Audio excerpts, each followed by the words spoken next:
अरे रानी, ओ रानी, सो रही हो क्या अभी तक? रानी की जिठानी जोर जोर से चिल्ला रही थी, घर के आंगन में खड़े होकर। रानी यानी मैं। तभी मैं भागते हुए अपने कमरे से निकली और बोली, दीदी आ गई मैं। जिठानी बोली, रानी तुम्हारा नाम रानी है, तुम रानी नहीं हो। मैंने तुम्हें रात में ही समझाया था कि सुबह को जल्दी उठ जाना, तुम्हारी मुंह दिखाई की रस्म है। मैंने बोला कि दीदी रात को नींद ही नहीं आई, जगह नहीं है और मन में थोड़ा डर था कि सुबह आँख नहीं खुली तो। रजनी दीदी हंसते हुए बोली, रानी मेरी प्यारी देवरानी, जल्दी से घूंघट कर लो, अगर माँ जी आ गई तो हंगामा हो जाएगा। मैंने घूंघट किया ही था, तभी माँ जी वहाँ आ गई और कड़कड़ाती आवाज में बोली, चलो अब क्या यहीं गपशप मारती रहोगी तुम दोनों? हमने चलना शुरू ही किया था, तभी माँ जी ने रजनी दीदी के कंधे पर हाथ रखा और बोली, पता है ना कहाँ से जाना है और कैसे जाना है? माँ जी ने बोला कि जब भी कोई बड़ा तुम्हारे सामने खड़ा हो तो हमेशा घूंघट में रहना और कम से कम अपने बड़ों के सामने आना और बिना घूंघट के तो कभी नहीं। रजनी दीदी कुछ बोल ही नहीं, बस अपना सर हिलाकर हाँ बोल दिया।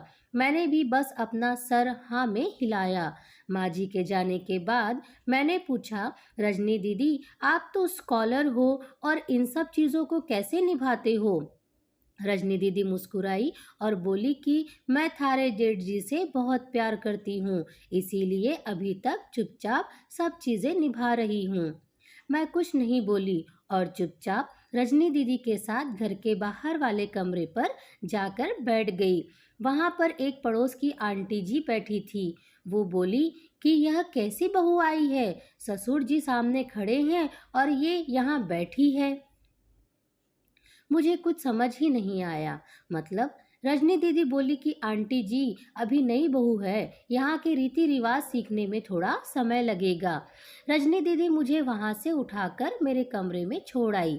6 महीने यूं ही छोटी छोटी चीज़ों में बीत गए। फिर एक दिन मैं राहुल के साथ साड़ी लेने गई। राहुल का फ़ोन आया और वो दुकान से बाहर बात करने चला गया। साड़ी की दुकान पर मैं बेधड़क होकर साड़ियाँ देख रही थी। तभी साथ में बैठे हुए अंकल जी खांसे। एक बार, फिर 2 बार, फिर 3 बार। मैंने साड़ी वाले भैया से बोला कि भैया इन अंकल जी को पानी दे दो, बहुत खांसी हो रही है इन्हें। अंकल जी भड़क उठे और बोले, क्या बदतमीज लड़की है, ये कुछ शर्म लिहाज है या नहीं इसे? दुकान पर हंगामा देख राहुल बाहर से भागकर अंदर आया और अंदर आते ही अंकल जी के पैर छूकर बोला, मामा जी आप यहाँ? मैं घबरा के दुकान से बाहर निकल आई, एक लंबा घूंघट करके गाड़ी में बैठ गई। राहुल बाहर आया और गाड़ी में बैठकर गाड़ी बहुत तेज चलाने लगा। मैंने धीमी आवाज में बोला, गाड़ी बहुत तेज चला रहे हो, कहीं एक्सीडेंट ना हो जाए।